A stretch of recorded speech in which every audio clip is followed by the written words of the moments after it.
না, এটা তো ধরেন এখন যে পরিস্থিতি তারেক রহমান আসছে না, খালেদা জিয়া অসুস্থ বা উনাকে হয়তো বিদেশি ট্রিটমেন্ট এর জন্য আনা হবে।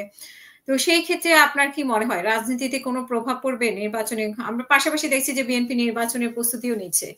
কেউ প্রার্থীতা ঘোষণা করেছে কিন্তু মানে জোটের দেখেন জোটের কাউকে আমি ঘোষণা করেনি। না না সেটা নিয়ে আমি একটা ক্ষোভ। যেটা মানে ক্ষোভ থাকুক, আমি যেটা বললাম, মানে কেউ যেন আবার এটাকে ভুল না বোঝে। আমি বলেছি আমি কখনোই বিএনপি করিনি, বিএনপির সঙ্গে আমরা জোটবদ্ধ আন্দোলন করেছি, ছাত্র জীবনও এখনো গতবারও করেছি, কিন্তু আমি বিএনপির ভালো মন্দ দুটোই বলার চেষ্টা করি।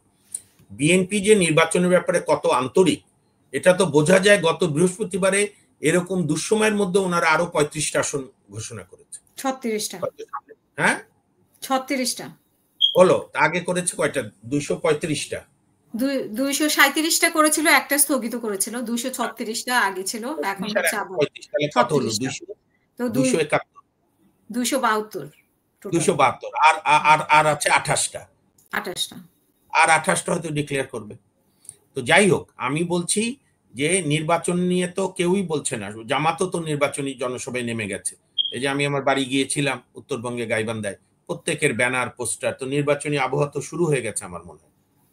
নির্বাচনকে ঘিরে আমরা সবসময় দেখেছি ছোট মাঝারি দলরা বিভিন্ন জোট করে, চেষ্টা করছে যে জোট মিলে কিছু করা যায় কিনা। ভালো, এগুলো সবই গণতন্ত্রের জন্য সুবাতাস।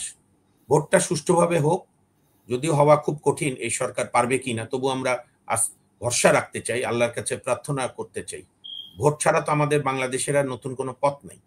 ভোটের মাধ্যমে যে সরকার আসবে তাহলেই সমাধান হবে তা না, কিন্তু একটা তো নির্বাচিত সরকার আসবে যাকে আমরা বাধ্য করতে পারবো। এখন তো এই সরকারকে কিছু বলাও যাচ্ছে না।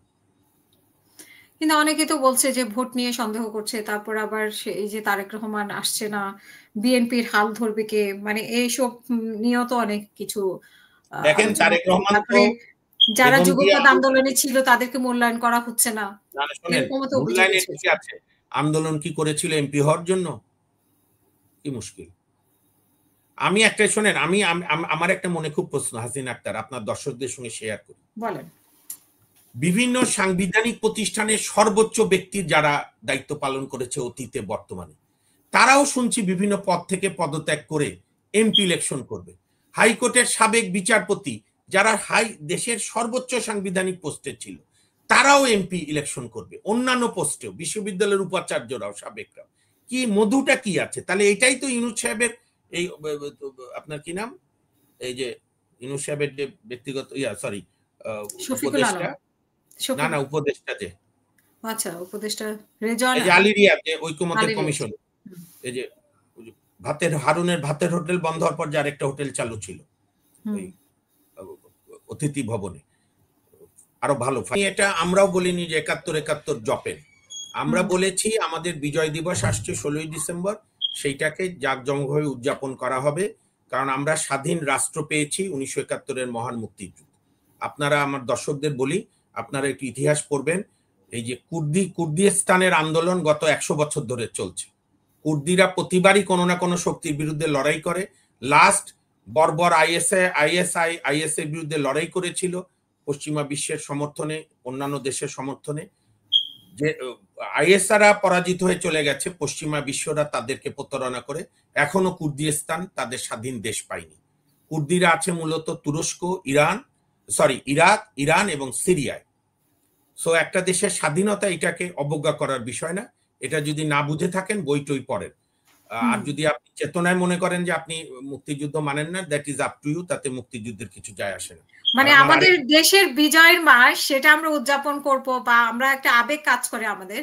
সেখানে যদি কেউ বলে যে আপনারা বিজয় মানে বিজয়ের মাস বিজয় দিবস জপতে থাকেন, এটা আসলে খুবই আপত্তিকর। এটা আমি বলি, এইটা যারা বলে পরিষ্কার ভাবে, সে ১০ বছরের বালক হোক, ২০ বছরের বালক হোক, ৩০ বছরের হোক আর বৃদ্ধ হোক, বৃদ্ধরা হলে বৃদ্ধ বয়সে রাজাকার আলবদর পাকিস্তানিদের অনুচর, আর তরুণরা হলে তরুণ প্রজন্মের রাজাকার।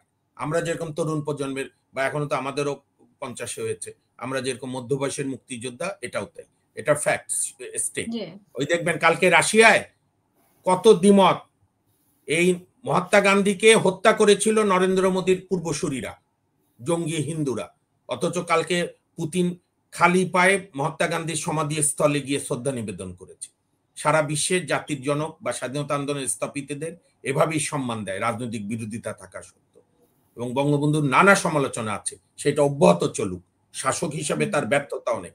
এখন আমার আরেক বন্ধু যেটা বললেন, আমি বলেছি নিয়মটা কি, এই সরকারকে হয়তো আমরা বৈধতা দেব যেহেতু একটা বিকল্প পরিস্থিতি এসেছিল, কিন্তু এই সরকারের সব অর্ডিন্যান্স যদি আইনি না হয় সেটা বাতিল হবে। একটার সঙ্গে আরেকটা যুক্ত করার তো দরকার নেই। অতীত হয়েছে না, 111-এ মঈনুদ্দিন ফখরুদ্দিনরা যত অর্ডিন্যান্স বানিয়েছিল, শেখ হাসিনা সরকার ক্ষমতায় গিয়ে তো অর্ধেকের বেশি অর্ডিন্যান্স আইনে রূপান্তরিত করেনি, তাহলে ওগুলো অবৈধ হয়ে বাতিল হয়েছে। আমরাও চাই যে সরকার অবৈধ কোনো পার্লামেন্ট বলুক, তা না, কিন্তু আমি উদাহরণ দেওয়ার অর্থে বলছি যে কেন, এইটা আমি ক্লিয়ার করি দর্শকদের, শ্রদ্ধেয় দর্শক বন্ধুদের, যারা মনে করে গণভোট হলে, জুলাই সনদ হলেই আমরা বৈধ বা কোনো কিছু হবে না, এটা ভ্রান্ত আইডিয়া, এটা মূর্খতা।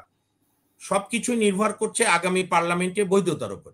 নিশ্চয়ই যারা জিতবেন তারা পরিস্থিতি বুঝবেন যে একটা বিশাল মানে অস্বাভাবিক পরিস্থিতিতে এই সরকার গঠিত হয়েছিল, একটা ব্যাপক জনগণের সমর্থনে, অন্যান্য সকল রাজনৈতিক দল, একটা রাজনৈতিক দল বা জোট বাদে, এবং যে কারণে তারা কাজ করেছে, অনেক ভালো কাজও করেছে, সেগুলো নিশ্চয়ই স্বীকৃতি পাবে। যেগুলো খারাপ কাজ আপনারাও জানি, আমরাও জানি, আপনারাও জানেন, আইনেরও অনেক ব্যত্যয় ঘটেছে, সেগুলো বাতিল হবে। আমি যেটা আজকে বলতে চাই, আমাদের মহান বিজয় দিবস আগামী 16 তারিখ, শহীদদের আত্মার প্রতি শ্রদ্ধা রেখে, কেউ তো 30 লক্ষ নিয়ে বিতর্ক করে, আমি বলছি 40 লক্ষ শহীদ হয়েছে। আপনি প্রমাণ দেন 40 লক্ষ শহীদ হয়নি। সহজ বাংলায় লক্ষ লক্ষ শহীদের বিনিময়ে যে বাংলাদেশ এবং 2 লাখ মা বোনের যে সর্বোচ্চ আত্মত্যাগ, মেয়েরা তো মার জাত, মহিলাদের আমি সবচেয়ে বেশি, মহিলারা আমাদের চেয়ে পুরুষদের চেয়ে মহান এই কারণে, তারা মানব সন্তানকে ধারণ করে পেটে, এই গর্ব আল্লাহ ওনাদের ছাড়া আমাদেরকে দেয়নি।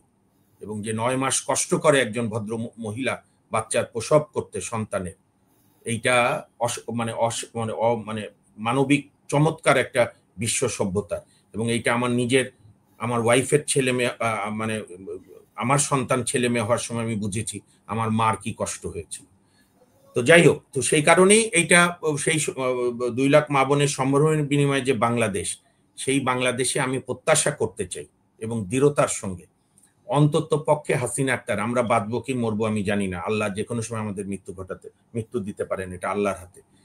5টা বছর অর্থাৎ 5টা টার্ম, 25 বছর যদি একটা দল নিরপেক্ষ তত্ত্বাবধায়ক সরকারের অধীনে, আমি আবার রিপিট করি, 5 টার্ম অর্থাৎ 25 বছর, 5 বছর পর পর যদি একটা দল নিরপেক্ষ সরকারের অধীনে সুষ্ঠু, অবাধ, নিরপেক্ষ নির্বাচন হয়, জনগণ ভোটের 5 দিন আগেও নিরাপদে থাকতে পারে, ভোট দেওয়ার পরও যাতে নিরাপদে থাকতে পারে, এবং 5 বছর পর পর 5 টার্মে 25 বছর নির্বাচন হওয়ার পরে আপনি দেশে গণতন্ত্রের প্রাতিষ্ঠানিক রূপ দেখলেও দেখতে পারেন। কারণ এই আইডিয়া থেকে আমাদের বেরিয়ে আসতে হবে যে একবার একটা ভোট করে একটা নির্বাচিত সরকার আসলেই দেশে গণতন্ত্র হয়ে যায়। এটা আওয়ামী লীগও বলতো, বিএনপিও বলতো, নো, এইটা একটা গণতন্ত্র, একটা নিরন্তর চর্চার বিষয়, সাংবিধানিক শাসন একটা চর্চার বিষয়। আপনি যে উন্নত দেশে আছেন, ব্রিটেন, আমি শেষ করে দিচ্ছি, ব্রিটেনে, ইংল্যান্ডে 1215-তে ম্যাগনা কাটা হয়েছিল, তারপরও রাজাকে হত্যা করেছিল পার্লামেন্টের ভেতরে, আবার পার্লামেন্টের বাইরে অনেকশো বছর যাওয়ার পরে ফরাসি বিপ্লব হয়েছিল 1789 সালে, তারপরও অনেকগুলো বিপ্লব হয়েছে, অনেক বছর পর একটা গণতান্ত্রিক প্রতিষ্ঠান, গণতন্ত্র দেশে বিকশিত হয়। আমাদের যেটা বরং দুর্ভাগ্য, আমরা গত 54 বছরে 5 বছর পর পর যে নির্বাচন করা দরকার, 5 বছর পর পর যে ক্ষমতা ছাড়তে হবে, এই মানসিকতা আমাদের কোন রাজনৈতিক দলের নেতা নেত্রীদের নাই। আমি জানি না এই মানসিকতা পরিবর্তন হয়েছে কিনা। যদি পরিবর্তন হয় তাদেরকে সাধুবাদ দিই, পরিবর্তন না হলে আবারও আমরা সংকটে নিপতিত হব। ধন্যবাদ।